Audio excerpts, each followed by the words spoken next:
തമിഴ്നാട്ടുകാരാകെ ആദരവോടെ പെരിയാർ എന്ന് വിളിക്കുന്നു.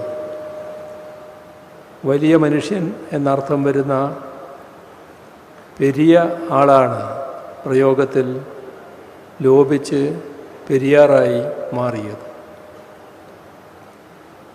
പെരിയാർ സ്വാതന്ത്ര്യസമര പോരാളിയായിരുന്നു.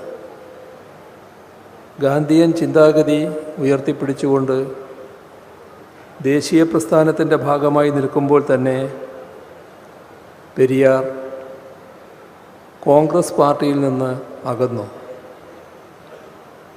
പുരോഗമന ചിന്താഗതിയുണ്ടായിരുന്ന പലരും കോൺഗ്രസ് വിട്ട് കോൺഗ്രസ് സോഷ്യലിസ്റ്റ് പാർട്ടി രൂപീകരിച്ചതും ചിലർ പിന്നീട് കമ്മ്യൂണിസ്റ്റ് പാർട്ടി രൂപീകരിച്ചതുമെല്ലാം നമ്മുടെയെല്ലാം അറിവിലുള്ള കാര്യങ്ങളാണ്. പെരിയാറിൻ്റെ അനുഭവത്തിലും കാര്യങ്ങൾ വ്യത്യസ്തമായിരുന്നില്ല. കോൺഗ്രസ് നേതാക്കൾ പലരും പുരോഗമന ചിന്താഗതിയല്ല, മറിച്ച് അധോഗമന ചിന്തയാണ് വെച്ച് പുലർത്തുന്നത് എന്നായിരുന്നു പെരിയാറിൻ്റെ പക്ഷം. ഏതായാലും പെരിയാർ ക്രമേണ തൊഴിലാളി പ്രസ്ഥാനങ്ങളുടെയും കമ്മ്യൂണിസ്റ്റുകാരുടെയും ഒപ്പം നിലകൊള്ളുകയും ചെയ്തു. നാഗപട്ടണത്തെ റെയിൽവേ തൊഴിലാളികളുടെ സമരത്തെ പിന്തുണച്ചതിൻ്റെ പേരിൽ പെരിയാർ അറസ്റ്റ് ചെയ്യപ്പെട്ടിരുന്നു. തൻ്റെ സാമൂഹ്യ പരിഷ്കരണ ശ്രമങ്ങൾക്ക് വലിയ തോതിൽ സഖ്യകക്ഷികളായി കമ്മ്യൂണിസ്റ്റുകാരെയാണ് അദ്ദേഹം കണ്ടത്. തമിഴ്നാട്ടിലെ ആദ്യകാല കമ്മ്യൂണിസ്റ്റ് നേതാക്കളുമായി ഉറ്റ ചങ്ങാത്തമായിരുന്നു അദ്ദേഹത്തിന് ഉണ്ടായിരുന്നത്. പ്രത്യേകിച്ച് സഖാക്കൾ എം സിംഗാരവേലുവും പി ജീവാനന്ദവുമായി. 1920 തൊട്ട് ഇങ്ങോട്ട് അദ്ദേഹം ഇടതുപക്ഷ ആശയങ്ങളുമായി ചേർന്ന് നിന്നിരുന്നു എന്ന വസ്തുത വിസ്മരിക്കാൻ കഴിയില്ല.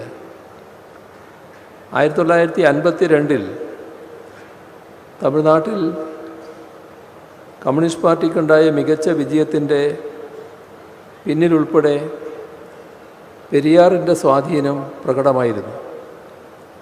അന്ന് തമിഴ്നാട്ടിൽ പ്രതിപക്ഷ നേതാവായത് അവിടുത്തെ പ്രധാനപ്പെട്ട കമ്മ്യൂണിസ്റ്റ് നേതാവായിരുന്ന സഖാവ് പി രാമമൂർത്തിയായിരുന്നു. പിന്നീട് CPIM രൂപീകൃതമായപ്പോൾ പി രാമമൂർത്തി പാർട്ടിയുടെ ആദ്യ പോളിറ്റ് ബ്യൂറോയിലെ 9 പേരിൽ ഒരാളായിരുന്നു.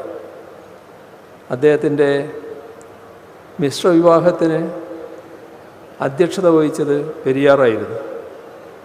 അത്ര അടുപ്പമായിരുന്നു പെരിയാറും തമിഴ്നാട്ടിലെ കമ്മ്യൂണിസ്റ്റ് പാർട്ടി നേതാക്കളും തമ്മിലുണ്ടായിരുന്നത്. സാമൂഹിക പരിഷ്കർത്താവായിരുന്നു പെരിയാറെന്ന് നമുക്കെല്ലാവർക്കും അറിയാം. താൻ ഉയർത്തിപ്പിടിച്ച സാമൂഹ്യ നീതിയുടെയും സ്വാഭിമാനത്തിൻ്റെയും ആശയങ്ങൾ പ്രചരിപ്പിക്കുന്നതിനായി പെരിയാർ കുടിയരസു എന്നൊരു പത്രം ആരംഭിച്ചിരുന്നു. സഖാവ് ശിങ്കാരവേലു അതിൽ സ്ഥിരമായി എഴുതുമായിരുന്നു. തമിഴ്നാട്ടുകാരുടെ ഇടയിൽ കമ്മ്യൂണിസ്റ്റ് മാനിഫെസ്റ്റോയെ അവതരിപ്പിച്ചുകൊണ്ട് 1931 ഒക്ടോബർ 4 കുടിയരസു ഒരു മുഖപത്രം പ്രസിദ്ധീകരിച്ചിരുന്നു. ആ മുഖപത്രത്തിൽ രേഖപ്പെടുത്തിയത് ഉദ്ധരിക്കട്ടെ: സോഷ്യലിസം ആദ്യമായി പ്രാബല്യത്തിൽ വന്നത് റഷ്യയിലാണ്. കാരണം ലോകത്താകെയുള്ള സർക്കാരുകളിൽ ഏറ്റവും സ്വച്ഛാധിപത്യപരമായിരുന്നു അപ്പോഴത്തെ സാർ ഭരണം. ആ യുക്തിക്കനുസരിച്ച് റഷ്യയിലല്ല മറിച്ച് ഇന്ത്യയിലായിരുന്നു സോഷ്യലിസം പ്രാബല്യത്തിൽ വരേണ്ടിയിരുന്നത്.